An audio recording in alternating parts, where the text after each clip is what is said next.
A long ass time ago, there was a massive war, a battle between dark and light. After this battle, the embodiment of darkness was split into 13 pieces, and these pieces were able to hide within people with weak hearts, to fester and grow. The closer someone was to the darkness, the stronger the true darkness became. This enemy is difficult to find, and almost impossible to destroy. So, how would you stop these 13 foes? Well, that's where the Master of Masters comes in. They had a plan, and they knew how to beat the darkness. They learned ancient magic, long since forgotten. They removed their eye and placed it within a keyblade.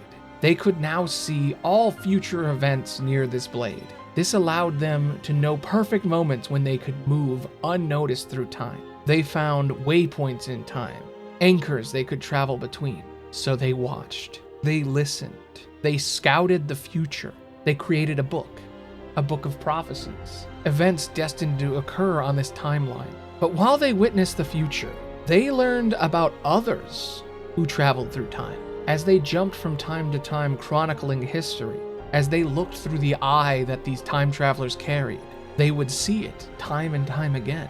This man, this singularity, he was affecting the future. And there was this boy who was always fixing his mistakes. He wrote about these characters, the Dark Seeker, the Child of Destiny, and he tracked the singularity. He found a starting point. There was an old man. He stole the body of a much younger man. He banished his teacher to a realm of darkness, and he stole his name.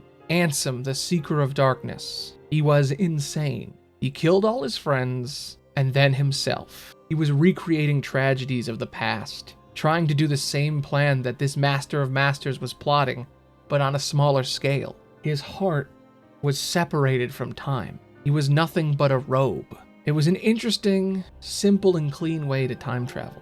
The Master had seen it before. There was a dragon woman named Maleficent, but this was different. Ansem went back and spoke to his younger self. He taught him time travel, creating the singularity. The Master was tracking this singularity. So, the Master went back, and he had to speak to this kid. He needed to understand his motives, so they sat together. The Master even told them their name. The Master traveled forward and spoke to the boy again. He was different. He had suffered, and he wanted to fix the universe. The Master watched Ansem's heart lost in time, and it waited for years on the Island of Destiny, lurking in the ruins of his makeshift shack, a ghost haunting an empty home. Ansem possessed a lost boy named Riku and gained a new body.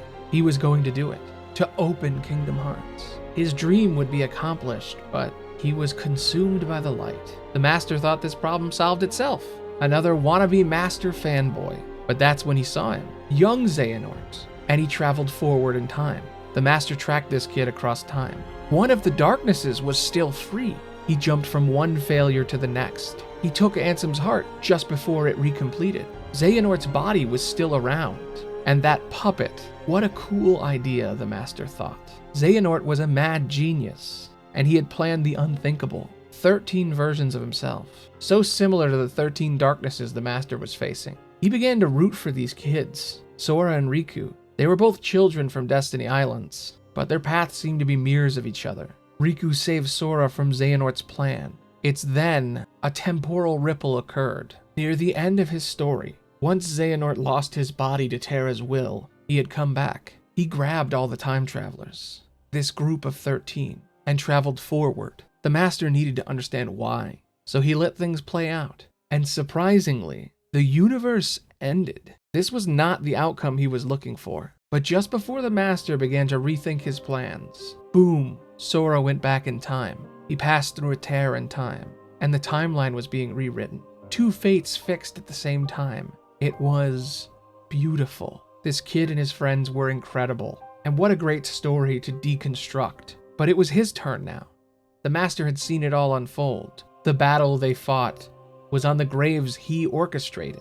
The blade Xehanort used was his eye. The two friends that caused all of this were raised in the city he founded. It would all work out perfectly as he planned. He went back and he set everything into motion.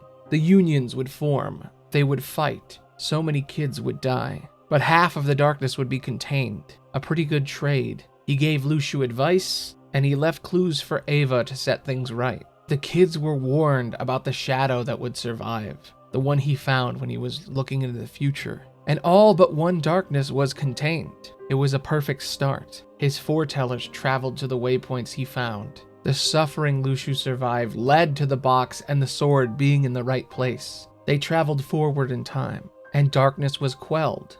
For now. Who knows what the future holds for the Master of Masters? The next 20 years of Kingdom Hearts will center around them and their servants. But there's one thing for sure. The time travel makes perfectly logical sense. The first Ansem bootstrapped himself. He went back in time, taught himself time travel, and possessed Riku. And then he died. Young Xehanort cleaned up time.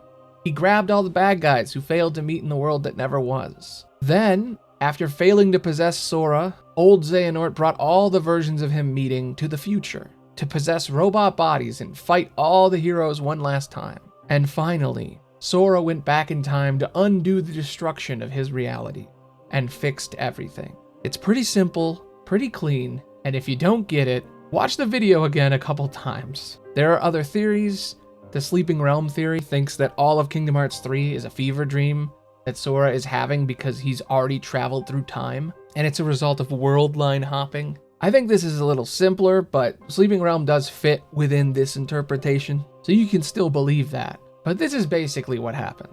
I don't know how to explain it any clearer. I made a diagram. It took me 4.5 hours to animate that. It was a waste of time. I don't even know if this video will even come out on time. I'm probably gonna have to stay up all night doing this. Anyway, I'm Aloni the Bard, and I tried my best. Thanks for listening. Bye. I'm sorry if this video repeats a lot from what the last one said. I had a version of this script that was just the time travel, but it was literally 1 minute long. So I thought it would be an interesting framing device to explain how the Master of Masters might have seen all this shit go down. I mean, he's basically God. He sets this timeline into motion. He's the one that locks it in place when he creates the eye. And people do worship him across history, so I'm very excited to see what they do with him in future games. And before you ask, I don't know who he is. I don't know who the fuck he is. I have some theories, but only time will tell, and anything else is just really speculation. And it's kind of an egotistical waste of time to say what I think and what everyone, what my opinion is. And I'm very excited about my next video. I think some commenters are gonna be really happy with who I talk about next. Anyway, check out my other channel. I talked about all the YouTubers retiring and how MatPat is quitting. Very topical video that I usually don't do. I mean, he's just changing jobs, but people need to calm the hell down about it. But watch it, it's pretty good. It's all about how a creator decides whether or not to quit and the whole thing. It's about all the stuff. You should go see it, it's pretty good. I get very personal at the end. I might cut that part out. Anyway, I hope you enjoyed the timeline. It took a long time to animate. I had to learn how to animate in Photoshop. I've never done that before. Anyway, bye.